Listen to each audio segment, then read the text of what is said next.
রোগের মধ্যে মিছিলে অংশগ্রহণ করতেছেন, এজন্য আমরা আন্তরিকভাবে আপনাদের সকলকে ধন্যবাদ জানাই এবং যাদের খায়রুল আল্লাহ তাআলা আপনাদের সকলকে দান করেন। মিছিল এবং বিক্ষোভ সমাবেশ এবং সমাবেশের প্রধান সমন্বয়ক ছিলেন আল কলম মাদ্রাসার সম্মানিত প্রতিষ্ঠান সবুজ হয়েছিলেন আজকের সমন্বয়ক। ধন্যবাদ এই সম্পর্কে তাদের মূল্যবান বক্তব্য রাখার জন্য। বিসমিল্লাহির রহমানির রহিম।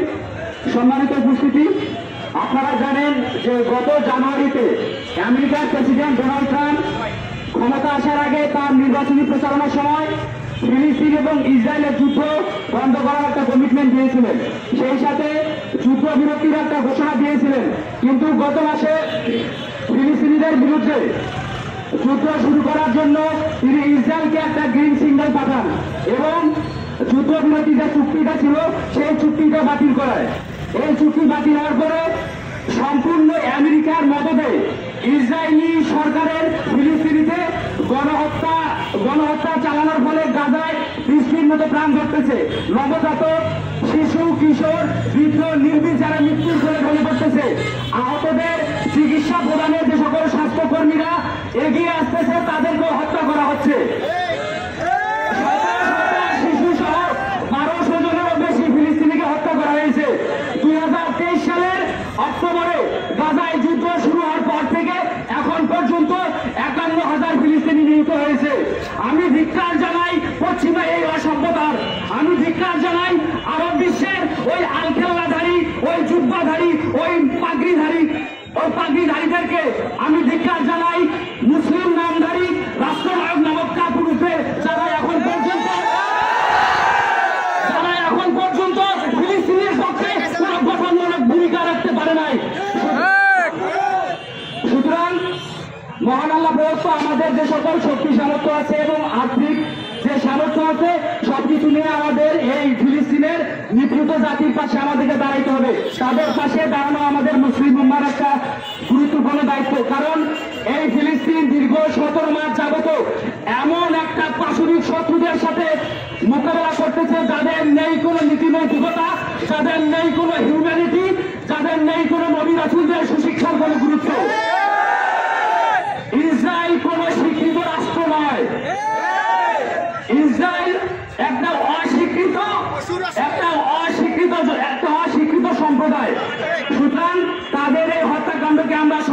হত্যাকাণ্ড হিসেবে বিবেচনা করছি।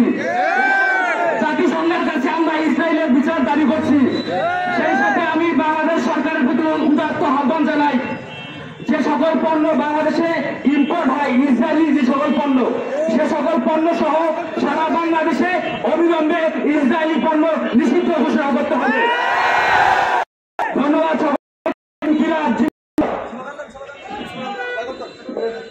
ধন্যবাদ সাথে ভাইকে। আমরা যারা সতর্ক সচেতন মুসলমান, আমাদের উচিত কোনটা কোনটা ইসরায়েলি পণ্য দেখিয়ে শুনে সেগুলোকে ব্যবহার না করা। ধন্যবাদ। আমি এবারে সংক্ষিপ্ত আকারে বক্তব্য রাখার জন্য অনুরোধ করবো আপনাদের সবার সুপরিচিত কলেজ, গ্রিনল্যান্ড কলেজের প্রিন্সিপাল স্যার শহীদুর রহমান স্যারকে। আপনারা সবাই অবগত আছেন, পবিত্র রমজান মাসে এবং ঈদের দিনে ব্রিটিশ ইসরায়েল ফিলিস্তিনের ওপর গণহত্যা চালিয়েছে।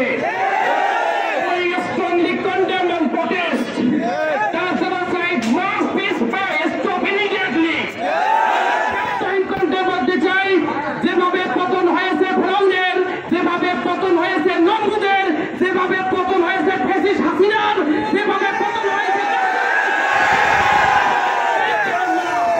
আমরা ইসরায়েলের পতন না হওয়া পর্যন্ত রাজপথে থাকবো ইনশাআল্লাহ। স্পষ্ট ঘোষণা করছি, আমাদের প্রফেসর ইউনূস আন্তর্জাতিক ব্যক্তিত্ব গোটা বিশ্বের মুসলিমকে একত্র করে ইসরায়েলের বিরুদ্ধে যুদ্ধ ঘোষণা করতে হবে। যেভাবে ছাত্র জনতা বাংলাদেশের রাজপথে ছিল, সেভাবে ইসরায়েলের পতন পর্যন্ত রাজপথে থাকবে ইনশাআল্লাহ। ধন্যবাদ জানিয়ে আমি আমার বক্তব্য শেষ করছি। আসসালামু আলাইকুম। ধন্যবাদ। যখন এই মুসলিম বিশ্ব থেকে শুরু করে সারা বিশ্বে যখন এই ব্রিটিশরা আমাদেরকে যখন করায়ত্ত করে রেখেছিল, ব্রিটিশরা যখন চলে যায়, তখন আমাদের মুসলিমদের যে অস্থি মজ্জা মগজ, আমাদের যে মেরুদণ্ড ছিল, সেটাকে ভেঙে দিয়ে যায়। আমাদের ভিতরে জিহাদ নামক যে একটা চেতনা ছিল, সেই জিহাদ নামক চেতনাটাকে মেরে ফেলে দিয়ে যায়।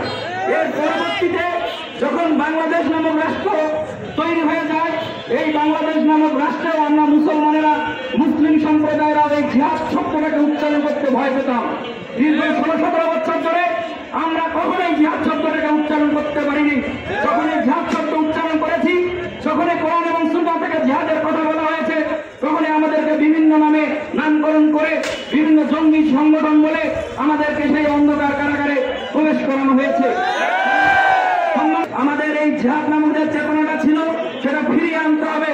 শুধু কলমের জিহাদ দিয়ে হয় না, শুধু কলমের জিহাদের লেখালেখি করে ইসরায়েলি সৈন্য চলে যাবে না, শুধুমাত্র স্লোগান দিয়ে ইসরায়েলি সৈন্য চলে যাবে না, শুধুমাত্র আমাদের এই মৌখিক গুলি দিয়ে আমরা এই যে যারা কুফার সম্প্রদায় রয়েছে, এদেরকে হটানো সম্ভব নয়। এদের জন্য সবচেয়ে বড় যে পদক্ষেপ হচ্ছে সেটা চাল জিহাদ। জিহাদ ছাড়া এদেরকে কখনোই ধ্বংস করা যাবে না।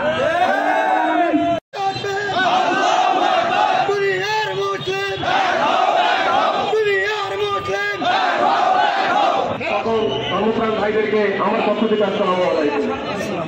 আমরা সকলেই জানি যে ফিলিস্তিনে কি ঘটছে, এটা আমাদের কারো অজানা নয়। ফিলিস্তিনে যা কিছু ঘটছে, এটার কারণ যে আমরা নিজে, এটাকে আমরা কখনো জানি। এটার কারণ মুসলিমের কারণ। ফিলিস্তিন এর মধ্যে যে সকল হত্যাকাণ্ড চলছে, ইসরায়েল যে সকল হত্যাকাণ্ড চালাচ্ছে, সেই হত্যাকাণ্ড চালানোর জন্য তারা যে সকল তেল বাইরে থেকে আমদানি করে দেশের মধ্যে নিয়ে আসছে, তার 80% দিয়ে থাকে 5টি মুসলিম কান্ট্রি। এখন আমরা এখানে আন্দোলন করতেছি, এটাই কি আমাদের শেষ? আমরা বলছি এই পণ্য বয়কট করো, ওই পণ্য বয়কট করো, এটাই কি আন্দোলন শেষ? না, বললে হবে না, করে দেখাতে হবে। এই জন্য আমি সংক্ষিপ্তভাবে যা বলতে আসছি, আমি একটা জিনিস ঘোষণা করতে আসছি। আগামী 7 দিনের মধ্যে চিরির বন্দরের যত দোকান আছে, পণ্যধারী দোকানগুলোর মধ্যে ইউনিলিভারের সকল পণ্য, ইসরায়েলি সকল পণ্য বয়কট করতে হবে। 7 দিন সময় এই কারণে দেওয়া হয়েছে, 7 দিন সময় এই কারণে দেওয়া হয়েছে কারণ আমরা চাই না কোনো ব্যবসায়ীর ক্ষতি হোক। এই 7 দিনের মধ্যে এই যে সকল ইসরায়েলি পণ্য আছে, আপনারা তারা কোম্পানির নিকট সেগুলো ফেরত দিবেন, এবং যদি 7 দিনের মধ্যে ফেরত না দেন, 8ম দিনের দিন প্রত্যেকটা দোকানদারকে বয়কট করা হবে এবং চিরিবন্দরবাসীকে জানানো হবে এখান থেকে কোনো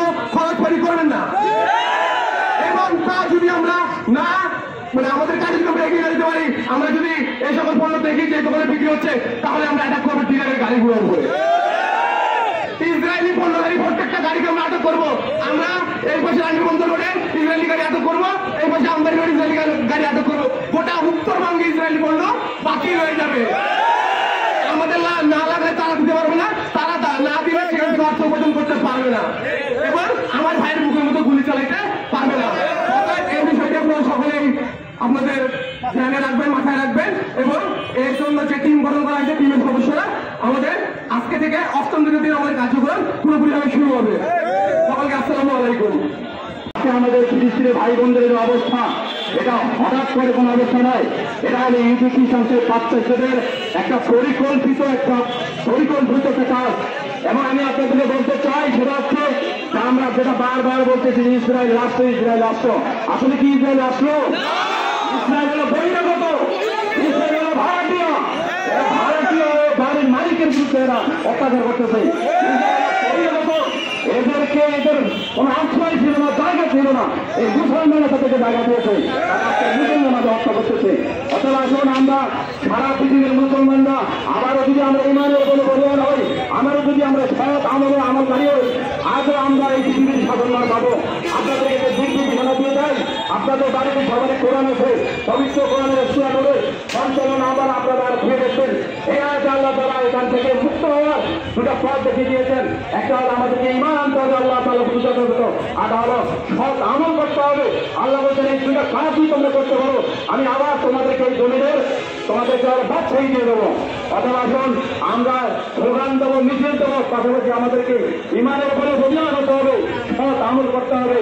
পাশাপাশি আমরা বলতে চাই, আমাদের রাষ্ট্রপ্রধান থেকে শুরু করে আরো বিশ্বের রাষ্ট্রপ্রধান আছে, যারা আজকে মুখে তারা দিয়েছে, যারা আজকে ইহুদিদের ভয়ে, যারা আজকে তাদের রাজ্য হারানোর ভয়ে, যারা আজকে তাদের ক্ষমতা হারানোর ভয়ে, যারা আজকে ক্ষমতার লোভে, নারীর লোভে আজকে তাদের মুসলমানিত্বকে তারা বিসর্জন দিয়েছে, আমরা তাদের করতে চাই আপনারা শুধু অর্ডার দিন, আপনারা শুধু প্রস্তুতি দিন, আপনারা শুধু আমাদেরকে সহযোগিতা করুন। কোন রাষ্ট্রে কোন সেনাবাহিনী দরকার হবে না, সারা পৃথিবীতে কোটি কোটি মুসলমান আছে, তারা চালাতে যাবে। অতএব আমরা এখন আমরা সেই মুসলমান হযরত ওমরের উত্তর ধরি, হযরত আলীর উত্তর ধরি, আমরা সালাউদ্দিন আইয়ুবের উত্তর ধরি। আমরা আজকে সারা পৃথিবীর কোটি কোটি মুসলমান আছি, তারা আজকে নিজের জীবন বিলিয়ে দিয়ে হলো আমাদের ভাই বোনদের রক্ষা করতে চাই। আল্লাহ তাআলার কাছে দোয়া করি, আল্লাহ তাআলা যেন আমাদের ভাই বোনদেরকে রক্ষা করে। আমাদের সেই ছোট ছোট বাচ্চাদেরকে এমন দেখা যাচ্ছে, এই মাসুম বাচ্চা মাথা নাই বা তাদের পা নেই, সেই ছোট বাচ্চাকে তার বাবা নিয়ে দাফন করতেছে। আল্লাহু আকবার। আর সেখানে বাবা দেখলাম একজন সাংবাদিককে আক্ষেপ করে বলতেছে, আর হয়তো কয়েকটা ঘন্টা পৃথিবী থেকে আমরা মুছে যাবো, তবে এই পৃথিবীবাসী এই কাজটা হিসেবে গোটা মুসলিম বিশ্বকে মনে রাখবে। অতএব আসুন আমরা আমাদের ভাই বোনদেরকে রক্ষার জন্য আমরা আমাদের সর্বাত্মক চেষ্টা করি।